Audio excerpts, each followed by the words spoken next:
All right, so I'm getting rid of the sound system, and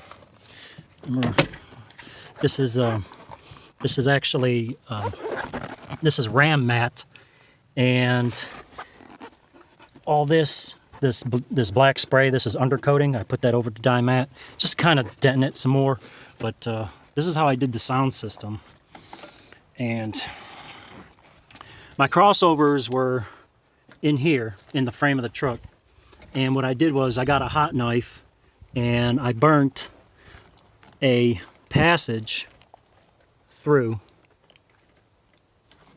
for the wires to go along the side here.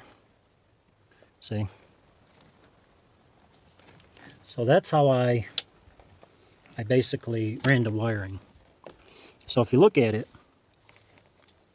so I just poked the hole with a hot knife, pushed the wires through, and ran them into the door. I still have the original wires for the original speakers, and just ran bigger cable to run to better speakers. So anyways, this is how I do it, just to kind of keep things legit or professional looking, I guess. I don't know. But anyways, sorry to say I'm gonna have to put this to rest. It's been a good truck, but it's gone. It's rotted. I did what I could.